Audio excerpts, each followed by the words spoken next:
Damos gracias al Señor por la forma en que Él cada día se manifiesta y por eso es que glorificamos su nombre y entiendo que Misión Cristiana del Calvario ha sido predestinada, pero también creada para la gloria de Jesucristo.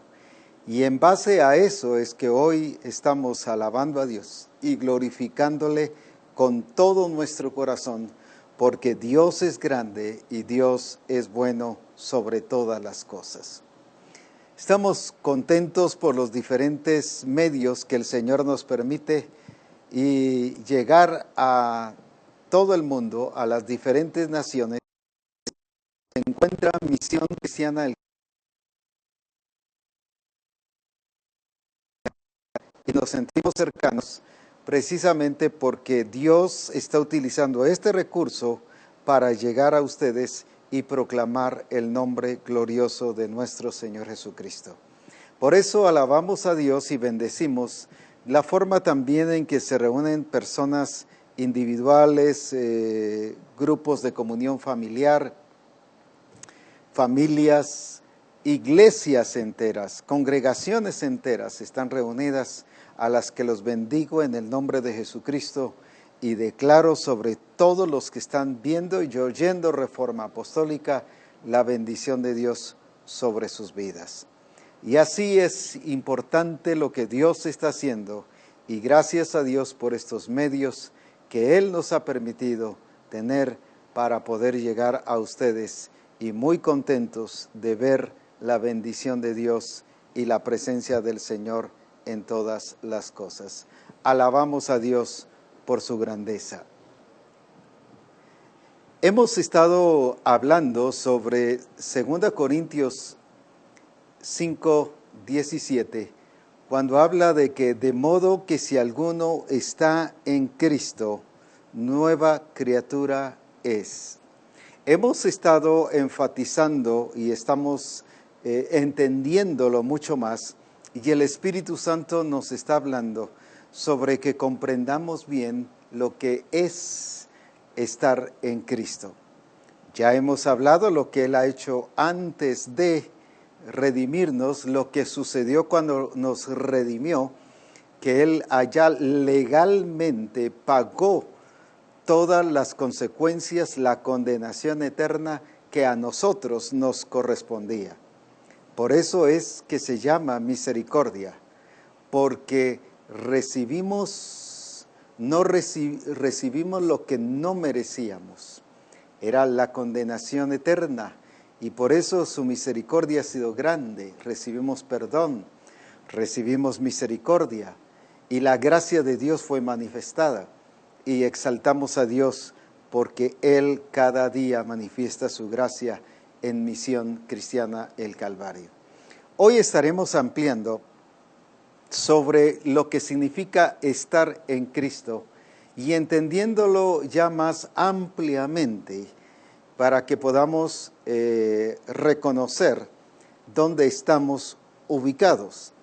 Y cuando dice de modo que si alguno está en Cristo, hemos dicho que lo que dice Romanos capítulo 6, que dice que fuimos, y versículo 3, ¿o no sabéis que todos los que hemos sido bautizados en Cristo Jesús,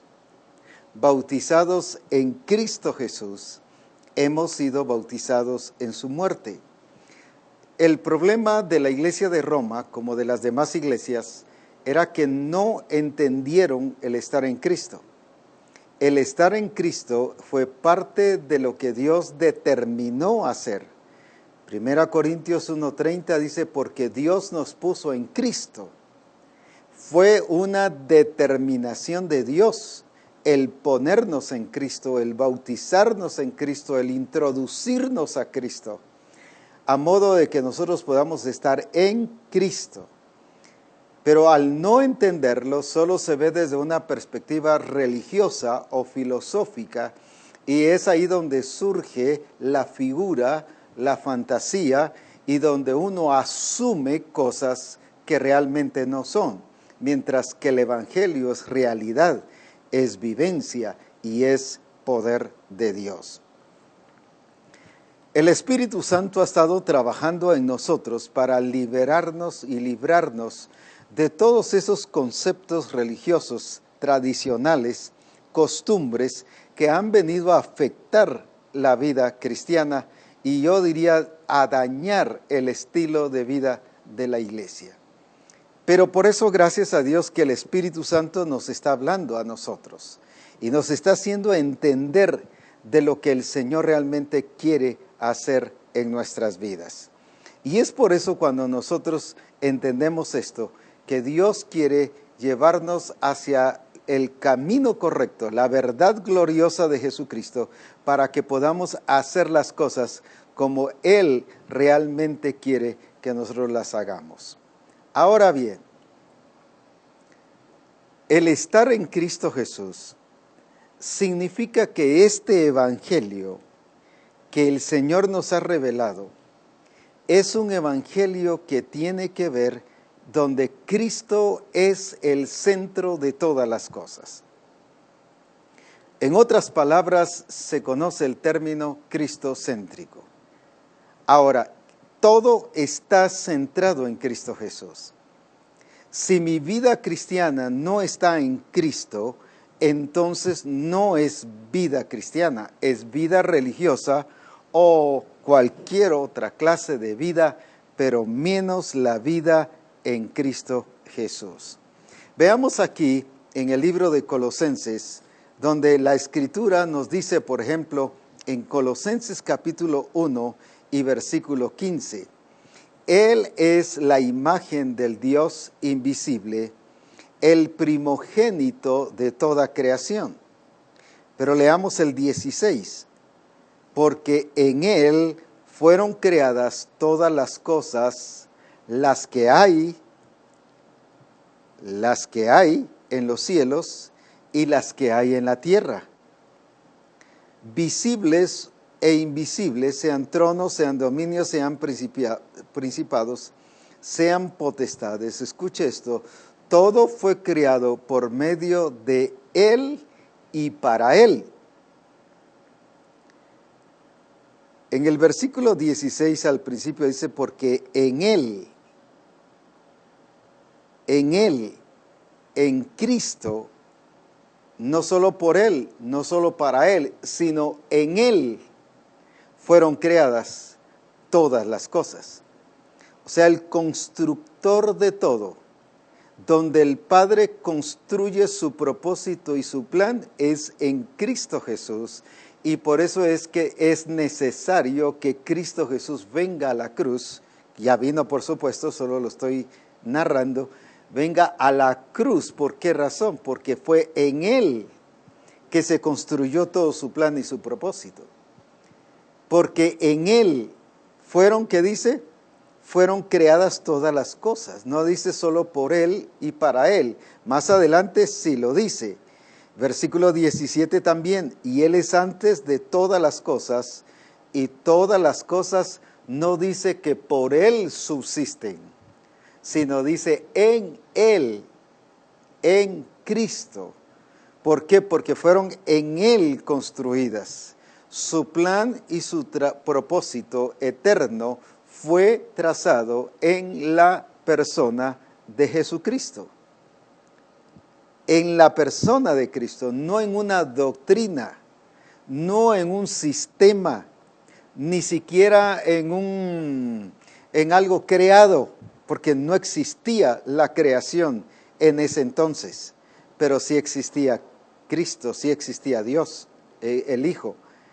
Ahora bien, cuando dice la Escritura, porque en Él fueron creadas todas las cosas, vuelvo otra vez a insistir, muy diferente a lo que dice más abajo, sean potestades, todo fue creado por medio de Él, o sea, Él lo creó, pero también dice y para Él, o sea, fue creado para Él. Veamos estas tres palabras importantes aquí. En Él, la segunda fue creado por medio de Él es diferente en Él. En Él, por medio de Él, y luego dice, y para Él. una muestra que Cristo es no solo el constructor, sino donde se construyó todo su plan y su propósito, el plan y propósito eterno de Dios. Segundo, por medio de Él, Él es el instrumento, Él es el que construye todo el propósito de Dios, pero también todo el propósito está centrado en Él, porque dice que es para Él. Ahora, ¿qué estoy tratando de decir con esto? Confirmar la expresión que usaba al principio, cristocéntrico. Todo está centrado en Él. Todo es para Él y todo es por Él. Ahora, no solo es por medio de Él y para Él, sino es en Él. Por eso es que al estar en Cristo, no es una acción que se va a realizar después de la redención solamente, sino es un efecto de lo que viene desde antes de la fundación del mundo. ¿Por qué? Porque fue en Él, en la persona de Jesucristo, que Él planificó todo. Por eso lo voy a explicar de esta manera para que lo podamos comprender. Cuando dice que en Adán todos pecamos, ¿qué está diciendo? Que todos estábamos incluidos en Adán. ¿Por qué? Porque era el origen de toda una generación, de toda una descendencia. Precisamente así está viendo a Cristo como el origen de todo. Por eso es cuando escribe en Gálatas, en el capítulo 3, Gálatas capítulo 3, cuando habla de la simiente, no dice de las simientes, o aclara eso, sino dice de la simiente. ¿Por qué razón? Porque se está refiriendo a Cristo. Se está refiriendo a la persona de Cristo. Dice no de las simientes, sino de la simiente que viene de Abraham, está refiriéndose a la persona de Cristo.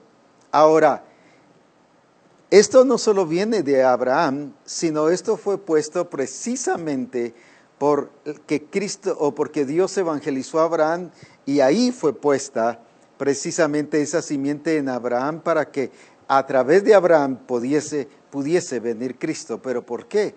Porque eso ya estaba planificado desde antes de la fundación del mundo. Ahora, así como Abraham dice que los que creen en él son hijos de Abraham, cuando Abraham creyó, allí ya estaban los gentiles, y por eso dice para que la bendición de Abraham alcanzase a los gentiles. Ahora, ¿pero por qué? Porque allí estábamos incluidos.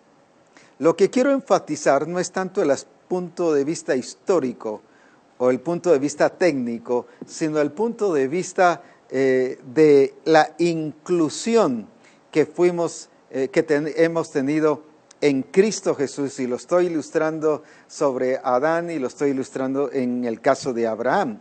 Ahora, en Cristo fuimos incluidos, o estábamos incluidos nosotros desde antes de la fundación del mundo. Por esa razón es que aquí dice en Efesios capítulo 1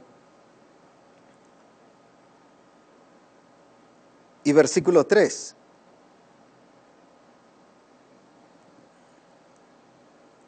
Bendito sea el Dios y Padre de nuestro Señor Jesucristo, que nos bendijo con toda bendición espiritual en los lugares celestiales en Cristo. Estamos incluidos ahora.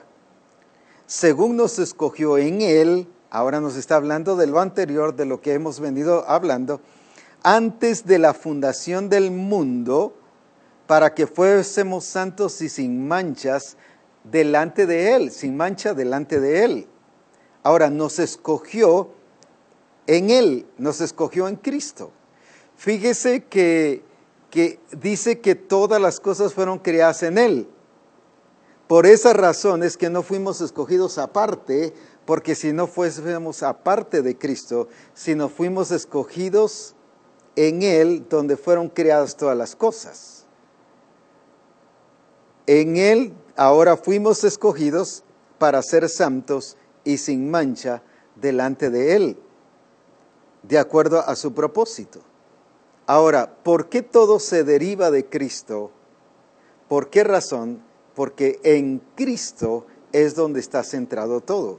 Porque el evangelio en el cual Cristo vino a realizar y a efectuar en la cruz es un evangelio, le podemos decir así solo para darnos a entender, un evangelio cristocéntrico. Ahora bien, veamos algunos aspectos solo para entender esto. Fíjese que dice aquí en Efesios 1:3, bendito sea el Dios y Padre de nuestro Señor Jesucristo, que nos bendijo con toda bendición espiritual en los lugares celestiales en Cristo. Todo está centrado en Cristo. La bendición que yo voy a tener no es porque el país le vaya bien, no es porque el país sea uno de los mejores países del mundo, sino es porque estamos en Cristo Jesús. Ahora, si vemos el 4, según nos escogió en Él, fíjese que está nuevamente centrado en Cristo. En amor, habiéndonos, dice el versículo 5, habiéndonos predestinados para ser adoptados hijos suyos por medio de Jesucristo. Todo está otra vez, el hecho de ser hijos es por medio de Jesucristo, es en Él. Ahora, por eso es que de modo que si alguno está en Cristo, fíjese que estamos trabajando ese término y entendiéndolo. Ahora, estamos en Cristo y eso es lo que el apóstol Pablo trata en el libro de Efesios de describírselos a los hermanos de Éfeso, pero como decimos en buen chapín, no le agarraron la onda, no le entendieron. Ahora vamos a ver por qué no le entendieron. Pero veamos algunos aspectos de fundamento. Dice, por ejemplo, el 6, para alabanza de la gloria de su gracia, en el cual nos hizo aceptos. ¿En quién? En el amado. ¿De quién se está refiriendo? De Cristo. ¿En quién? Otra vez, hablando de quién está hablando, de la persona. Tenemos redención por su sangre. ¿De quién está hablando? De Cristo, que hizo sobreabundar para con nosotros en toda sabiduría e inteligencia. Versículo 9, dándonos a conocer el misterio de su voluntad según su beneplácito, el cual se había propuesto en sí mismo. Es una determinación de Dios, le plació, le plugo a Dios en su soberanía, es un acto personal de Dios. Ahora mire, ¿cuál es ese acto? Esa voluntad del Padre al planificar todo. Versículo 10, de reunir todas las cosas en Cristo. Por eso es que este evangelio tiene que ser cristocéntrico. Si no es cristocéntrico, no es el evangelio de Jesucristo. Y no estamos viviendo el evangelio de Cristo. Ahora, cuando estábamos hablando de esto, no es porque estemos mencionando a Cristo, no es porque estemos predicando de Cristo, no es porque estemos cantando coros que hablan de Cristo. Eso lo hace todas las religiones. Todas las religiones hablan precisamente de Él, hablando de las religiones cristianas. No es religión. Aquí no estoy hablando de aspectos religiosos. Aquí estoy hablando de la persona que está en Cristo Jesús. No es de conceptos ni de estilo de vida religioso. Ahora, alguien puede ir a decir, pero si hablo de Cristo, mire, yo las cosas las hago en el nombre de Cristo. Pero mire, yo todo lo hago en el nombre del Señor. Yo tomo en cuenta siempre al Señor en todo. Les voy a poner un ejemplo para que veamos que no es el hecho de usar el nombre, sino es de estar en Cristo y que todo esté centrado en la persona de Jesucristo. Ahora bien, veamos esto. Cuando en Mateo 7 habla de las personas que Jesús dice, ¿por qué me llamáis Señor, Señor, si no hacéis la voluntad de mi Padre? En aquel día me dirán, en tu nombre, o sea, así usaban el nombre de Jesús. En tu nombre profetizamos. En tu nombre echamos fuera demonios. En tu nombre sanamos a los enfermos. En tu nombre resucitamos muertos. En tu nombre hicimos milagros. Uno diría, no, pero estos están en el diseño. Sin embargo, Jesús les dijo, no los conozco. Porque no es por usar el nombre, es por vivir en Cristo Jesús, por estar gobernados por el Espíritu. Es estar en el reino de Dios. El estar en Cristo es estar bajo el gobierno del Espíritu Santo por causa de que estamos en el reino de Dios, porque hemos sido trasladados del reino de las tinieblas al reino de su amado Hijo. Fíjese que hasta el reino está centrado en el Hijo. Ahora, todo está centrado en Cristo. Solo estoy mostrando esto para que podamos tener un entendimiento muy amplio, y todas las bases de aquí está precisamente para fundamentarnos de que es en Cristo Jesús. Ahora bien, veamos algunos aspectos que necesitamos nosotros tomar en cuenta. La trampa del diablo con Adán aquí en el huerto del Edén, en el capítulo 3. Fíjese que si vamos en los versículos anteriores, viene el Señor y estableció en Adán y Eva un diseño. La idea evangélica que hay es que pasó poquito tiempo, horas, y luego pecó Adán y Eva. No, no es así, pasaron años, donde Adán y Eva estuvieron haciendo la voluntad del Padre, según el diseño. Ahora bien, cuando llegan a pecar, entonces, ¿qué fue lo que pasó? Dios, cuando hizo a Adán y Eva, los hizo según su propósito y encajado con su propósito. Y voy a seguir usando la palabra, solo que ahora, debido a la ocasión, al momento aquí, no puedo usar la palabra cristocéntrico, sino voy a usar la palabra teocéntrico, que es lo mismo, solo que cambia de época en este caso. Teocéntrico. Dios creó al hombre desde una perspectiva teocéntrica para vivir bajo un gobierno teocéntrico, bajo una énfasis y bajo reglas teocéntricas, y por eso fue que lo estableció y dijo, hagamos al hombre a nuestra imagen y semejanza. Él fue el que determinó cómo iba a ser el hombre, cómo sería el hombre. Pero él también determinó hacerlo representante de su autoridad y de su gobierno aquí en la tierra. Y por lo tanto le delega responsabilidad y trabajo. Le delegó autoridad, ¿para qué? Como un representante de Dios aquí en la tierra. Para que diera fruto, para que se convirtiera en una persona productiva. Por eso les dice, ¿qué cosa? Y los bendijo Dios y les dijo, fructificad y multiplicaos. Tres cosas muy importantes. Los hizo conforme a su propósito. ¿Quién fue el que determinó eso? Dios.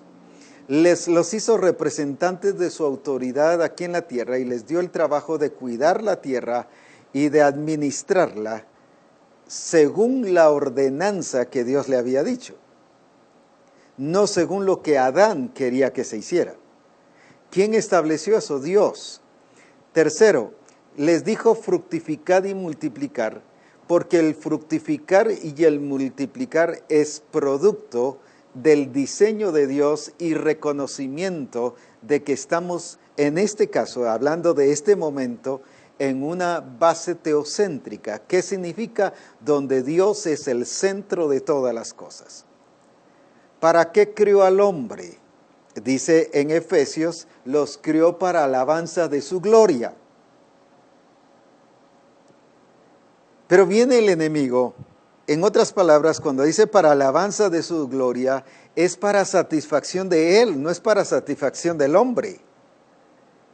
Incluso voy a decir algo que quizás nos va a llamar la atención, pero cuando él les dijo fructifiquen y multipliquen, en otras palabras, tengan hijos, fíjese que Adán en ningún momento fue el que mencionó tener hijos. Fue Dios el que le dijo que tuvieran hijos. Porque los hijos iban a ser para Dios. Hasta los hijos, el tener los hijos era parte del propósito y del plan de Dios para que fueran para su gloria y para su honra, aunque iban a ser una satisfacción para Adán y para Eva. Pero hoy en día los hijos están centrados en el ser humano. Los hijos están centrados en el hombre, en el papá y la mamá. Por eso es que el papá y la mamá determinan si van a servir a Dios o no van a servir a Dios. Los forma o los educa para una profesión o para un trabajo material, o les dice si quieren servir a Dios. ¿Por qué? Porque se cambió totalmente el énfasis de la vida cristiana, de convertirse en Cristo, en Dios, el centro de todas las cosas, a que el hombre fuera el centro de todas las cosas. Y esa fue la trampa del diablo. Y por eso dice aquí que Eva vio que dice que el fruto dice, y vio la mujer que el árbol era bueno para comer. Fíjese que le cambió totalmente todo el sentido.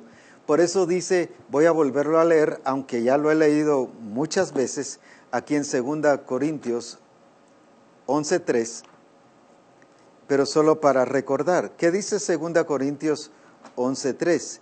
Pero temo que como la serpiente engañó a Eva, vuestros sentidos sean extraviados. ¿Qué fue lo que Adán, o que lo que el apóstol Pablo encontró en la iglesia de Corinto? Los sentidos extraviados. Ahora veamos a qué se refiere los sentidos extraviados. Voy a volverlo a leer. Pero temo que como la serpiente con su astucia engañó a Eva, vuestros sentidos sean de alguna manera extraviados de la sincera fidelidad a Cristo. De la sincera fidelidad a Cristo.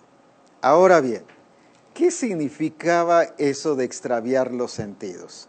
Lo hemos visto de alguna manera, voy a decir muy light, muy sencilla, muy común, muy superficial, pero veamos lo que el Espíritu Santo hoy nos va a mostrar. Cuando estamos hablando entonces que la serpiente le cambió los sentidos, por eso es que ahora viene la mujer y dejó de ver la directriz de Dios y dejó de ver a Dios por ver a la serpiente y lo que ella decía. Entonces sus sentidos fueron cambiados. ¿Y qué pasó? Y vio la mujer que el árbol era bueno para comer. Se le olvidó lo que Dios había dicho. Se le olvidó que era bueno obedecerle a Dios. Ahora vio que era bueno para comer. Empezó a ver el beneficio de ella. Codiciable para alcanzar la sabiduría. Pero la sabiduría, ¿para quién? Agradable para los ojos, ¿para quién? Esto se lo dijo cuando estaba hablando la serpiente con Eva. Volvamos al capítulo 3 y versículo 5. Sino que sabe Dios que el día que comáis de él serán abiertos vuestros ojos y seréis como Dios. Ahí ya le cambió todo. Se ha dicho que el humanismo empieza aquí, aunque de alguna manera se enseña en la universidad o en los estudios seculares que por el año 1500 fue donde se autorizó, otros dicen que por 1800, independientemente de la fecha, humanismo es humanismo que se estableció. Pero el principio del humanismo fue aquí. Entonces, ¿en qué consiste el humanismo? Donde el centro de la atención dejó de ser Dios y el hombre llegó a ser el centro de la atención. Donde giró todo alrededor del hombre, bueno para comer, agradable a los ojos y bueno para alcanzar sabiduría. Ya no pensaron que era lo bueno para Dios. Ya no pensaron que era lo que iba a agradar a Dios, sino ahora les cambió los sentidos y les hizo ver lo que era bueno para ellos. Voy a decirlo así ya en palabras actuales. Les dejó, o para no confundirlos, mejor sigo con la palabra que estoy mencionando. Dejó de ser teocéntrico para ser antropocéntrico. ¿Qué significa la palabra antropocéntrico? Donde el hombre es el centro de todas las cosas. Donde el hombre, todo gira alrededor del beneficio del hombre. En eso consistió que con su astucia, la serpiente, que dice, engañó a Eva y le cambió los sentidos. ¿En qué consistió que le cambió los sentidos? En que toda la atención, vosotros seréis como dioses. Le quitó la atención de Dios para ponérsela en ellos. No sé si usted recuerda, para serles franco, no me acuerdo exactamente el nombre de la persona que lo dijo, pero algunos de ustedes se va a recordar. No sé si fue Galileo o fue Copérnico o alguno de ellos, que dijo al final que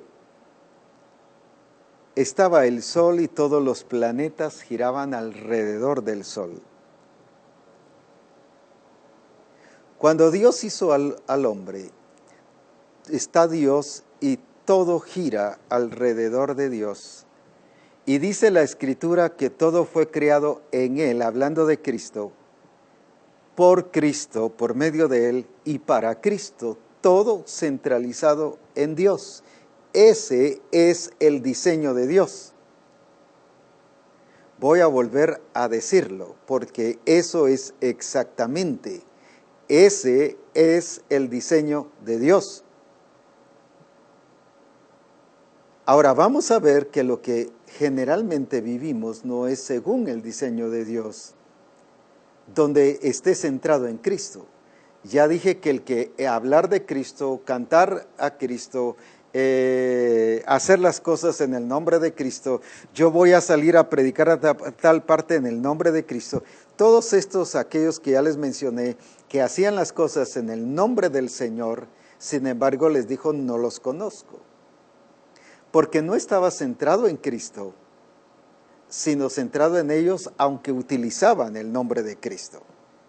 Hoy el Evangelio está utilizando el nombre de Cristo, pero no está viviendo en Cristo, según su diseño, sino todas las cosas son el resultado de la atención y del centro de atención hacia el hombre.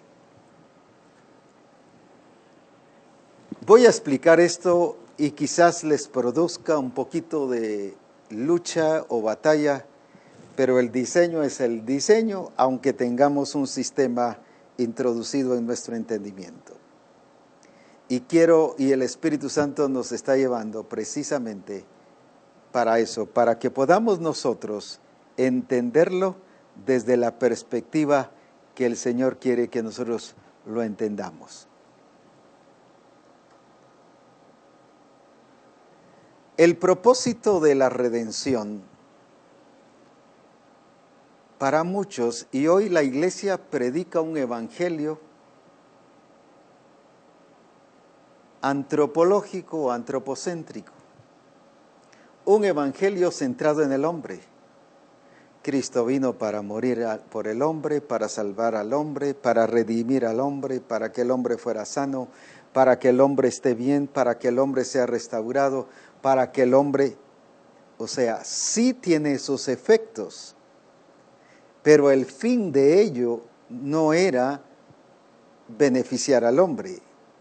Eso fue solo un medio, la redención, para que se cumpliera un fin que era el propósito del Padre, de que todo estuviera, como dice lo que ya leímos, de reunir en Cristo todas las cosas.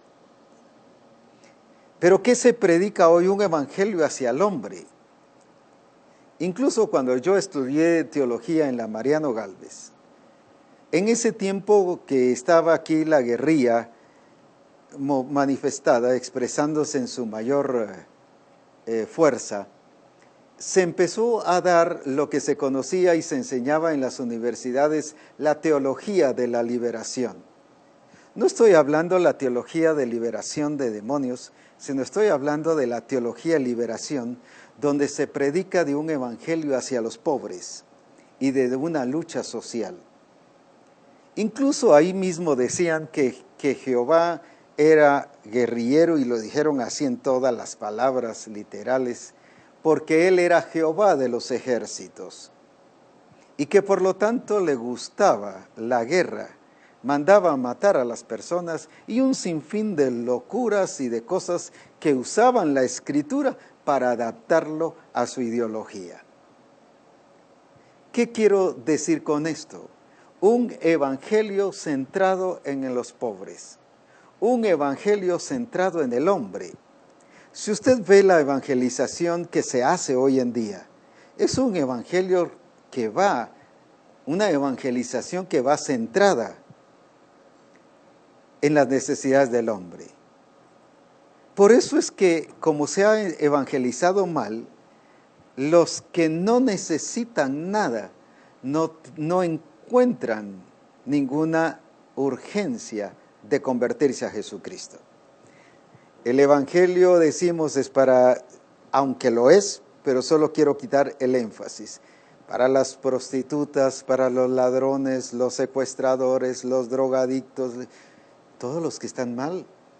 Y hay personas que dicen, bueno, pero yo no soy eso, yo no estoy así, entonces no necesito ser cristiano.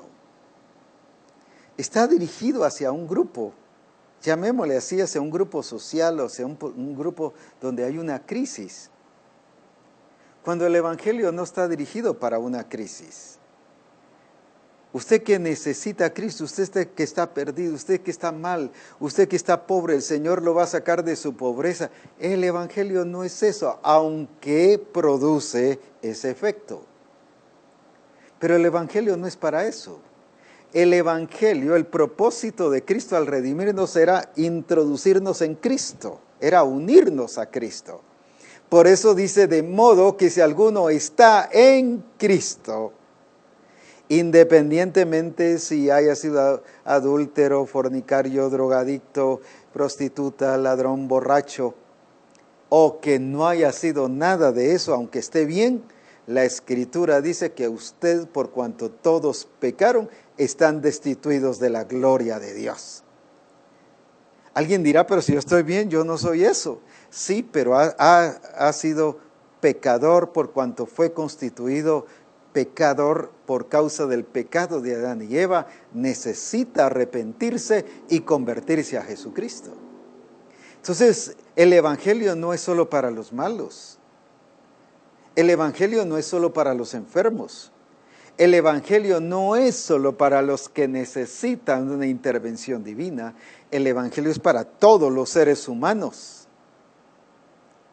Por eso es que hay países, por ejemplo, hay lugares donde dice, pero si aquí lo tenemos todo. Si usted va a algunos países de los árabes, ellos se ríen de la vida, lo tienen todo. Incluso algunas personas les han dicho, pero ustedes que dicen que son hijos de Abraham, están en pobreza, en escasez, en limitaciones, y nosotros que somos hijos de Abraham por biológicamente, mire, lo tenemos todo. No tenemos necesidad de Cristo cuando lo tenemos todo. Sin embargo, aunque lo tengan todo, eso no quita que no sean pecadores delante de Dios y que por lo tanto están muertos en sus delitos y pecados. Por eso necesitan arrepentimiento, porque son descendientes de Abraham y traen la naturaleza adámica. Ahora, Volvamos a esto entonces. El Evangelio se ha dirigido hacia el hombre. Cristo vino para redimir al hombre. Cristo vino y usó la redención como el medio para hacer cumplir el propósito del Padre. Entonces el fin no era la redención, el fin era el cumplimiento del propósito del Padre. Mire qué diferencia del Evangelio para que Él sea el Señor de señores y el Rey de reyes. Pero como el diablo ha cambiado con su astucia el entendimiento y los sentidos de los pastores, de los apóstoles, de los profetas, de los evangelistas, de tanta gente cristiana hoy en día y de hace tiempo, que en el Evangelio viene surgiendo un Evangelio centrado a las necesidades del hombre. Mire, cualquier actividad en la iglesia, ¿hacia dónde va dirigido? Cuando el Señor dijo, para gloria mía los he creado. Un evangelio diferente, un evangelio para Él. Un evangelio donde usted y yo somos, ¿qué cosa? Para la gloria de Dios. Pero por eso es que hoy, cuando vamos al templo, ¿en qué vamos pensando? En que el Señor nos sane, nos resuelva los problemas, nos bendiga. Alguien en cierta ocasión me dijo, a mí me encanta estar en la iglesia, porque ahí se me terminan los problemas, me olvido de los problemas y tengo una paz y salgo en una paz tremenda. Esto no es terapia. Está pensando en ella, en sus soluciones, en que el Señor le conteste sus oraciones, porque lleva un evangelio centrado en ella, en esa persona, no centrado en Cristo. Entonces el evangelio no es cristocéntrico. Le cambió precisamente el concepto y el sentido a Eva. Dejaron ellos de adorar al Padre. La adoración consiste en una persona donde Cristo es el centro de todas las cosas. Si no, no es verdadera adoración, aunque le cantemos coros de adoración, aunque le digamos lo que Él es, pero si no es el centro de la adoración. Por eso es que Él dice, amarás a Jehová, no con un 70% de tu corazón, ni con un 70% de tu mente, ni con un 70% de todo lo que tú eres, de tu alma, ni con un 90%. O amarás a Dios con un porcentaje alto.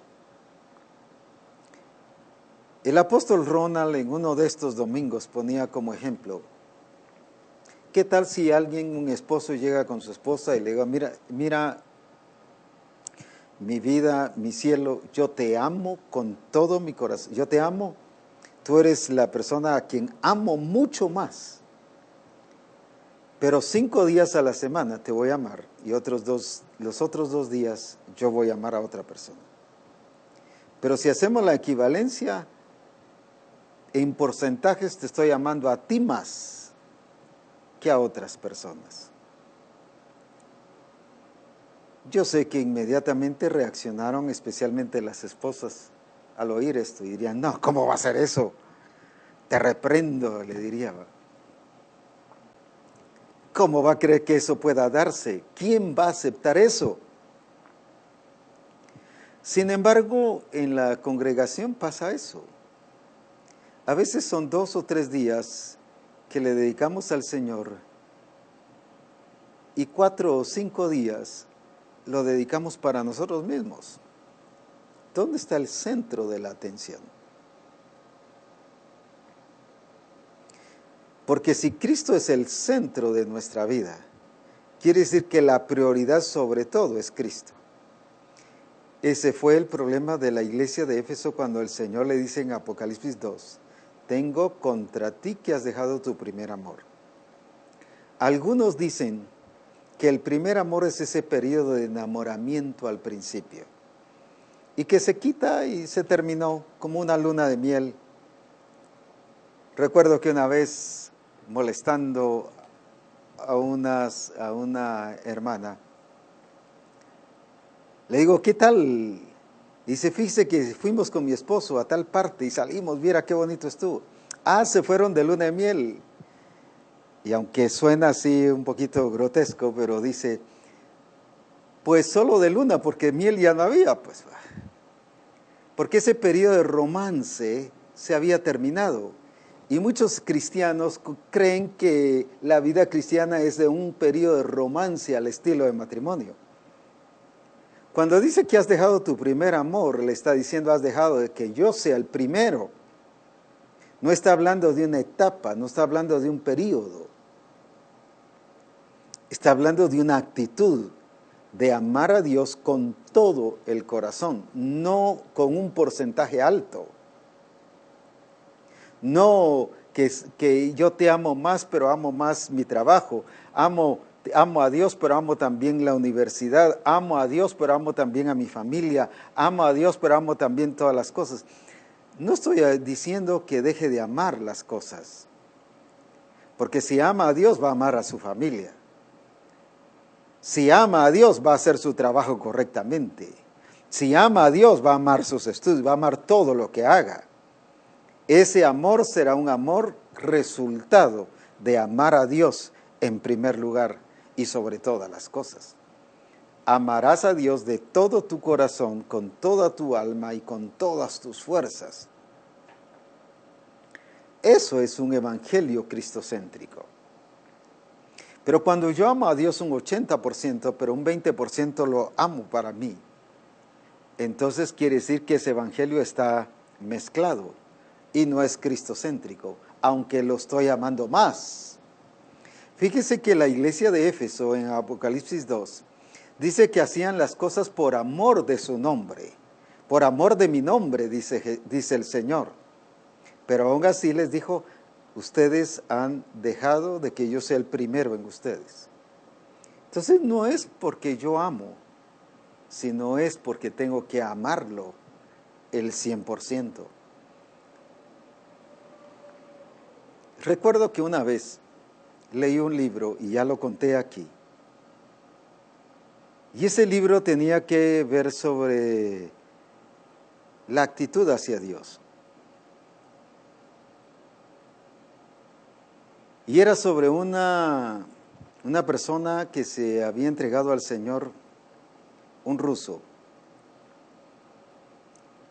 Y cuando llega a la iglesia, se da cuenta de que las cosas eran totalmente diferentes. Y se para un día y dice, a mí el Partido Comunista me enseñó a entregarlo todo, a que el partido era todo y que yo tenía que reconocer que le pertenezco al partido el 100%.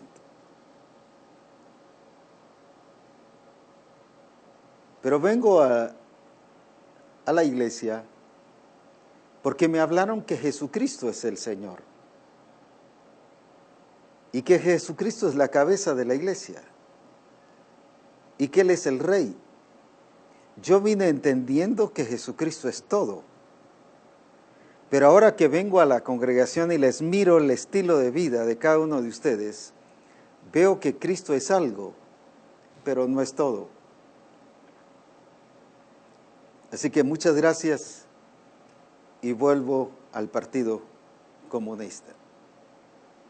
Le habían modelado mal, le habían presentado un evangelio donde Cristo no es el todo, no es cristocéntrico, sino donde el centro es el hombre, cuando Él es algo, Cristo es algo, y no lo es todo. Ese problema se dio en las iglesias. Por ejemplo, veamos algunos de estos problemas.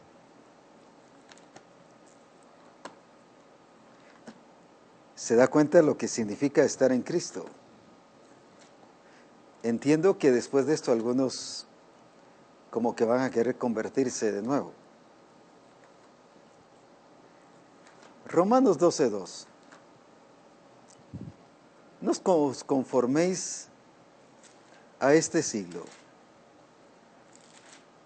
¿Cómo es eso que una iglesia porque está hablando de iglesia, el capítulo 1, voy a volverlo a leer, lo leí la vez pasada. Romanos capítulo 1.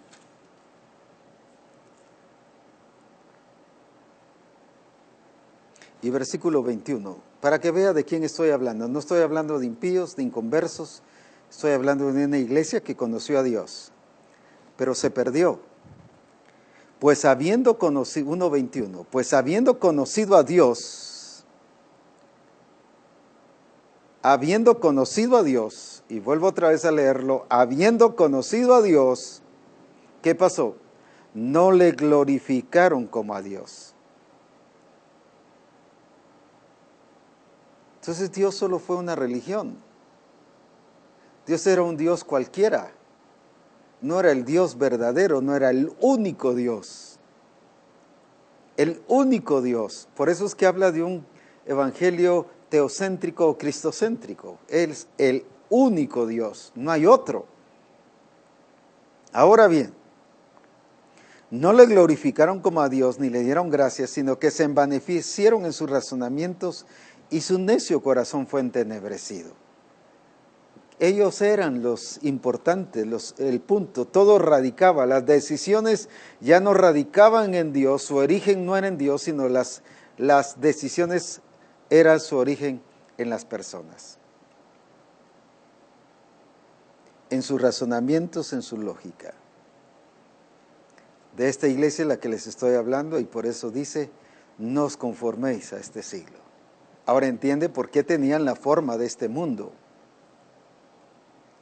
Porque aunque adoraban a Dios al estilo religioso, sin embargo todo lo sometían a razonamientos y a su entendimiento entenebrecido.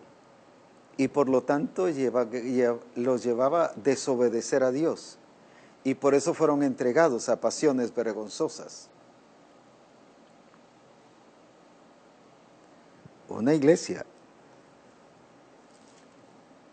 Mire Éfeso 4:17. Esto pues digo y requiero en el Señor que ya no andéis como los otros gentiles que andan en la vanidad de su sentido. ¿Cuál era el sentido de esto? No vivían según Cristo, según el versículo 20, mas vosotros no habéis aprendido hacia Cristo. Su modelo no era Cristo. Cristo, aunque hablaban, cantaban de Cristo, iban al servicio a escuchar mensajes de Cristo, pero lo que menos hacían era aprender de Cristo. Ellos seguían viendo el modelo de los gentiles. En otras palabras, el evangelio estaba centrado en el hombre y no centrado en Cristo. Mire cómo el diablo cambió sus sentidos. Con razón eran mentirosos, sigue leyendo, con razón le dan lugar al diablo, con razón hurtaban, con razón están llenos de amargura, de enojo, de ira, el 4:31. Con razón contristaban al Espíritu Santo. No habían entendido lo que es estar en Cristo. Estar en Cristo es tener a Cristo el centro de todas las cosas, y tener a Cristo el centro de todas las cosas no es hablar de Cristo, no es cantarle a Cristo, no es aprenderse versículos que tengan que ver de Cristo, es vivir al estilo de Cristo, es hacer las cosas de Cristo, es manifestar la vida de Cristo. Eso es la gran diferencia, pero ellos manifestaban la vida de los gentiles, vivían como los otros gentiles. Y este punto es muy importante. Es cierto, Cristo viene a salvar a la humanidad, porque se tiene una idea que el evangelio o la redención o que el propósito de Dios comienza con la caída del hombre. No, el propósito de Dios comenzó desde antes de la fundación del mundo, no en la caída del hombre. Así que el hombre no es la razón de la redención. La razón de la redención es para reunir todas las cosas en Cristo Jesús, para hacer cumplir el propósito de Dios que por causa de Adán y Eva se había destruido o se había quitado. Mire qué evangelio tan hermoso es el que tenemos. Le aseguro que esto no lo había oído. Por eso es que no viene por doctrina, viene por revelación. Por eso Pablo les dijo, me fue revelado Cristo. Esto es la vida cristiana. Esto es Cristo en vosotros, la esperanza de gloria. Y así podemos ver las iglesias centradas en el hombre, pero no centradas en Cristo.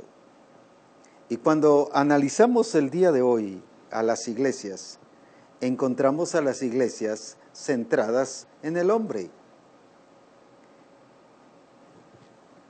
Piensa en los coros que hoy en día se cantan en las congregaciones. A Dios gracias, nosotros ya hemos cambiado una gran cantidad de coros, pero todavía hay coros enfatizados hacia el hombre. Renuévame, Señor. Suena bonito y nos llena y nos satisface. Recuerdo un coro de antes, cruzando el valle voy para llegar allá. Coro de antes, yo tengo una corona allá en el cielo. Todo tiene que ver conmigo. Cuando la adoración tiene que ver con Él. Cuando usted ora, ¿cómo son sus oraciones? ¿Centradas en usted o centradas en Dios?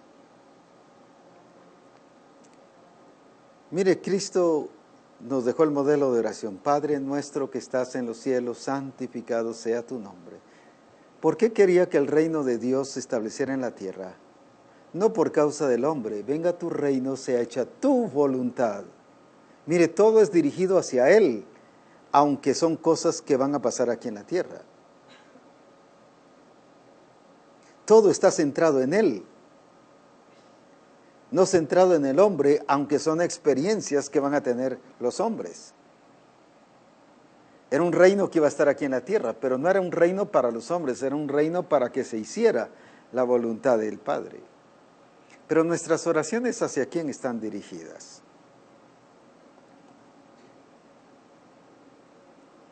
Es el tiempo de que el evangelio sea un evangelio cristocéntrico. Y Misión Cristiana del Calvario tiene que vivir un evangelio cristocéntrico. Y lo vamos a seguir explicando ampliamente en los demás tiempos de reforma apostólica.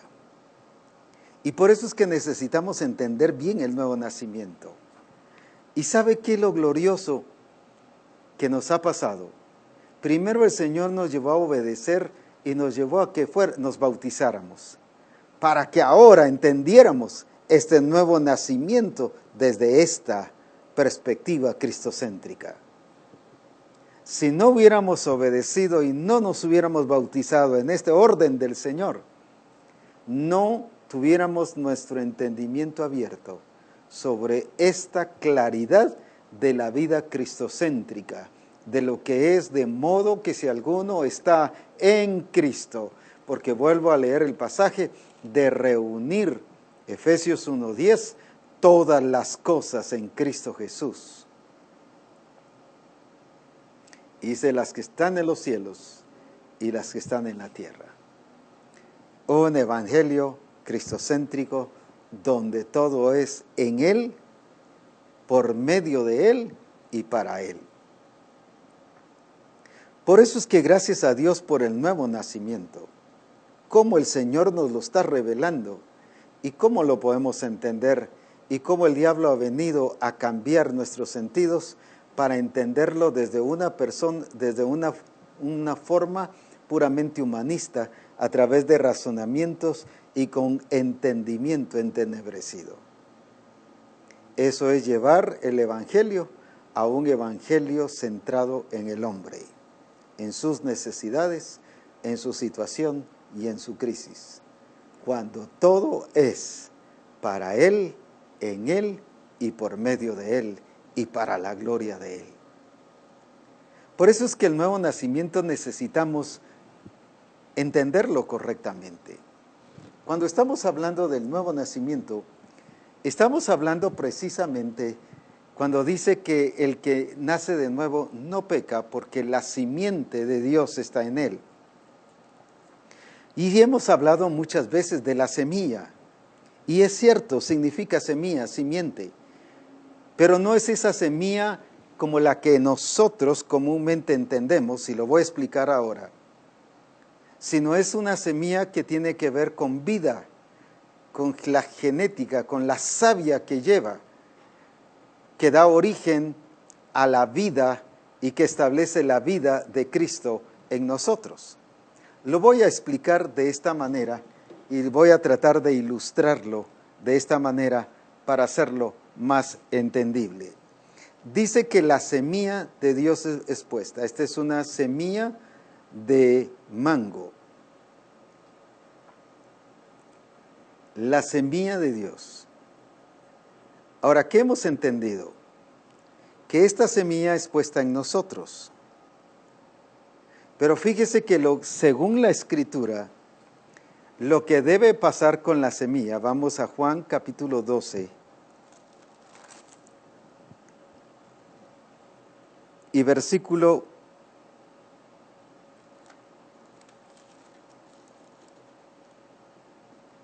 24.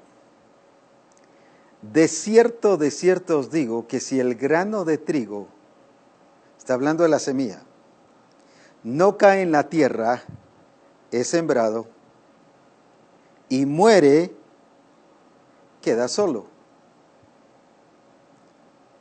Pero si muere, lleva mucho fruto. Lo voy a explicar de una manera sencilla. El grano de trigo, aunque esta es una semilla de mango, viene y se siembra, eso tiene que morir. Y al morir, ¿qué pasa? Viene y empieza a crecer, germina, crece y luego da fruto. Ahora bien, hemos entendido el nuevo nacimiento desde esa perspectiva que Él pone su semilla en nosotros, porque pensamos en la simiente desde la semilla, desde una perspectiva física, cuando es una perspectiva que tiene que ver con vida, con la esencia de la vida de Cristo. Por eso es que Él dijo, yo soy el camino, la verdad y la vida. Él dijo, yo soy la vid verdadera, lo que produce vida, lo que lleva vida en todo el fruto. Está hablando de eso, de simiente, y por eso dice, en tus simientes serán benditas todas las naciones. Es algo que lleva de generación en generación. No es algo que solo es local, es personal. Ahora, volvamos a esto, por el punto que quiero explicar. Veamos esto y el error que generalmente cometemos. Si yo siembro esta semilla, dice que muere, germina y da fruto. Cuando yo vengo a Cristo, dice que la simiente de Dios es puesta en mí, bajo el entendimiento que hemos tenido. Quiere decir que esta semilla es puesta en mí. ¿Pero qué significa? Que tiene que morir. Pero entonces, ¿qué pasó con el bautismo? Si en el bautismo yo fui muerto, sepultado y me levanté en novedad de vida, resucité en vida nueva en Cristo. Cuando yo explico eso de esta manera, que es una semilla, eso estoy diciendo entonces que el que es cristiano tiene que morir dos veces. Ya murió en el bautismo, fue sepultado, pero viene cargando una semilla que todavía no puede dar fruto. Y por eso hemos creído de un evangelio que con el tiempo vamos a cambiar. Un evangelio que hasta allá al final es que vamos a ser perfectos. Un evangelio que poco a poco vamos a ir cambiando.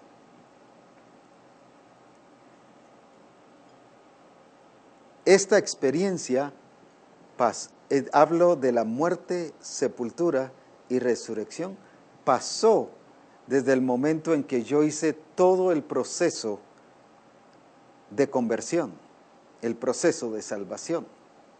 Ahora en Cristo yo tengo la simiente, y por eso es que al leer en Romanos 6:5, quiero dar a entender esto, Romanos 6:5, y esto lo voy a volver a explicar en el próximo Reforma, porque esto sí hay que decirlo varias veces. Romanos 6:5 dice, porque si fuimos plantados juntamente con Él. Fíjese que ahora no está hablando de sembrados. Cuando habla de novedad de vida, el 4 dice, voy a leer el 3, ¿o no sabéis que todos los que hemos sido bautizados en Cristo Jesús, hemos sido bautizados en su muerte? Porque somos sepultados juntamente con Él para muerte por el bautismo, a fin de que como Cristo resucitó a los muertos por la gloria del Padre, así también nosotros andemos en vida nueva. Habla de muerte, de sepultura y vida nueva, de resucitar. Pero el 5 habla, y si fuimos plantados juntamente con Él, ya no dice si fuimos sembrados, sino ya está hablando de planta, de algo que ya murió,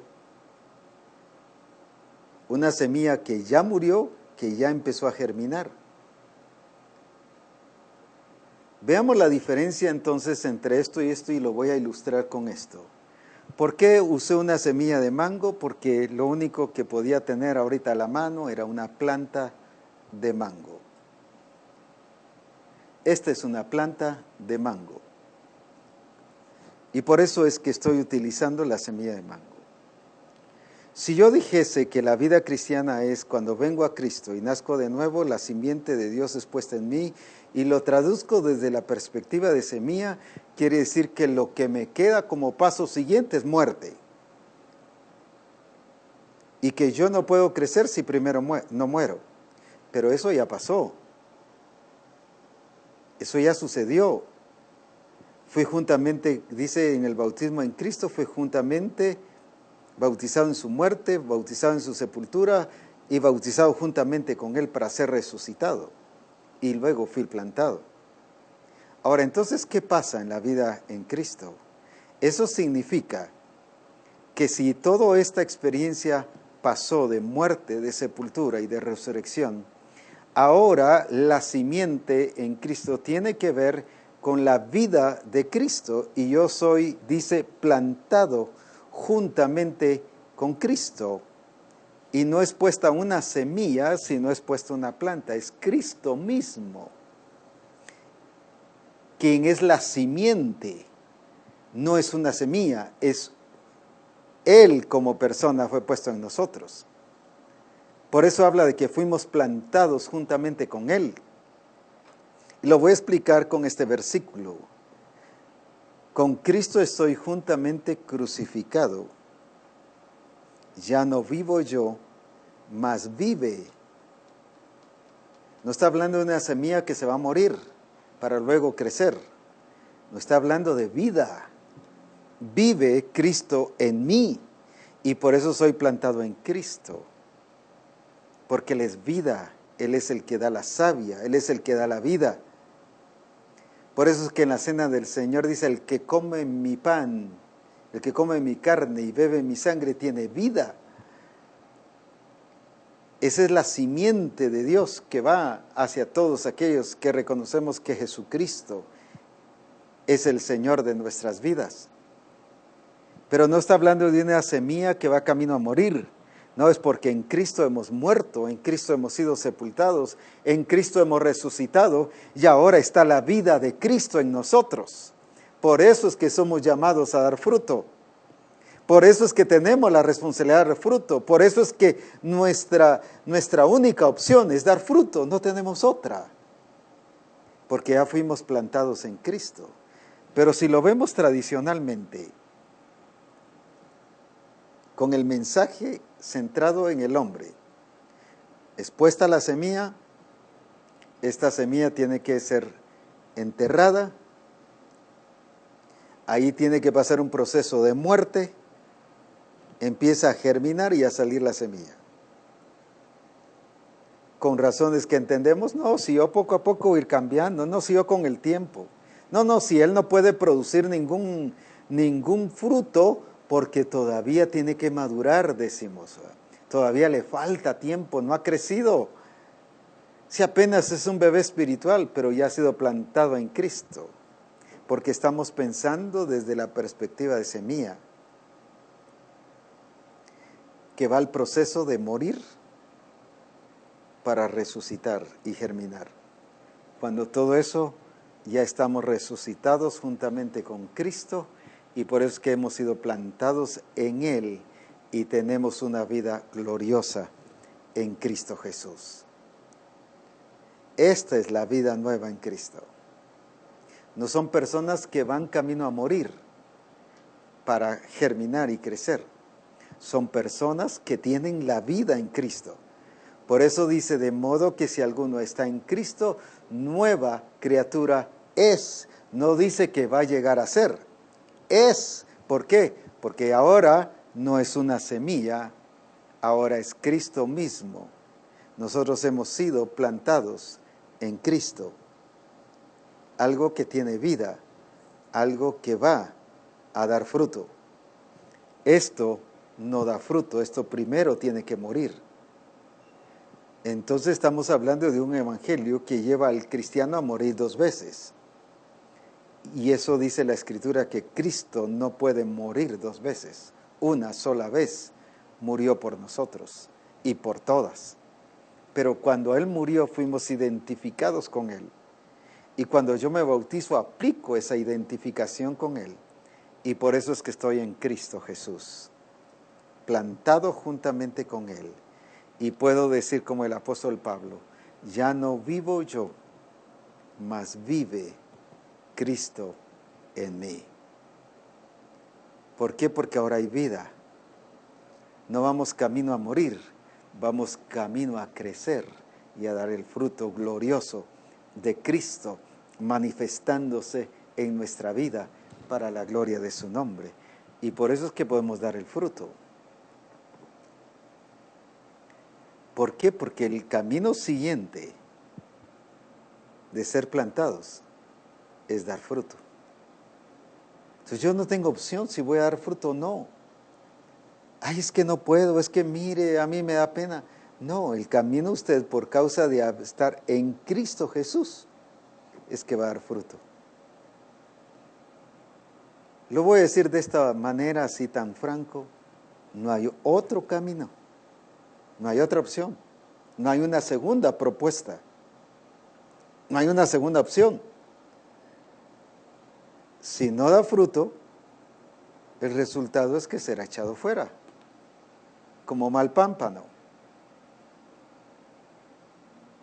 Pero el que está en Cristo, según su diseño y según su propósito, y que lo entiende bien, que es cristocéntrico, porque dice, ya no vivo yo, mas vive Cristo en mí, entonces lleva el fruto glorioso. Por eso es que no podemos excusarnos de que yo no doy fruto, porque no me lo han dicho, porque no me lo han explicado. Este árbol da su fruto por naturaleza. No le tengo que escribir en todas estas partes, tenés que dar fruto, tenés que dar fruto, tenés que dar fruto. Ya aquí va implicado en la savia, en la genética, ya va implicado el proceso, el tiempo de dar fruto, el tamaño del fruto, la calidad del fruto, el color del fruto, el sabor del fruto, ya va implicado. Eso es lo que tiene que pasar en la vida en Cristo Jesús. Es por eso que necesitamos comprender. No es una semilla que va camino a morir. Usted no tiene un Cristo que es puesta, la semilla de Cristo, la genética de Cristo, que tiene que morir. Él ya murió una sola vez y por todas para que usted y yo seamos salvos para la gloria de su nombre. Para que estemos juntamente en Cristo, unidos a Cristo y que se cumpla para que tú, así como tú y yo somos uno, ellos también sean uno en nosotros. Eso es estar en Cristo Jesús. Estar en Cristo Jesús es ser uno en Cristo. Alabado sea su nombre. Oremos. Padre, te damos gracias por tu presencia y por la grandeza de tu nombre y por la revelación que nos estás dando, quitándonos las estructuras humanas, razonamientos, producto de un entendimiento entenebrecido, pero también quitándonos esa maquinación del diablo de distorsionar nuestros sentidos, de quitarnos un evangelio cristocéntrico a un evangelio donde el hombre es el centro de todas las cosas. Por eso es que debe cambiar nuestra actitud de adoración. Y nuestra actitud de adoración es Cristo el centro de todas las cosas. No voy a buscar a Dios porque necesito a Dios. Voy a buscar a Dios porque entiendo que Él es el único Dios verdadero. Y producto de eso, Él me guarda, me bendice y me protege. Pero la prioridad no soy yo, la prioridad es Él. Señor, reconozco y reconocemos que en Misión Cristiana el Calvario, la prioridad eres tú. Y que aquellos discípulos que hemos vivido de alguna manera humanista, de alguna manera donde el centro somos nosotros, hoy en el nombre de Jesús es quitado eso y vivimos para ti. Porque tu palabra dice, y si vivimos, para Él vivimos, y si morimos, para Él morimos.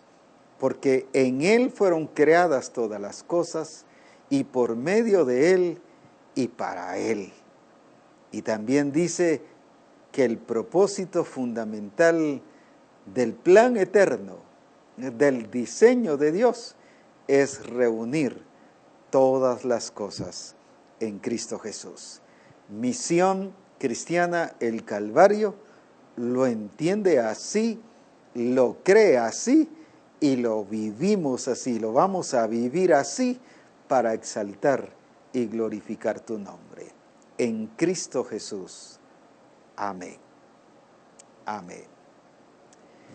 Dios les bendiga, gocémonos, alegrémonos, vuélvalo a ver otra vez, vuélvalo a escuchar otra vez, platíquelo con los hermanos, no para razonarlo, sino para entender lo que el Espíritu Santo nos está diciendo, para que el siguiente lunes volvamos otra vez a hablar sobre esto y lo entendamos mejor.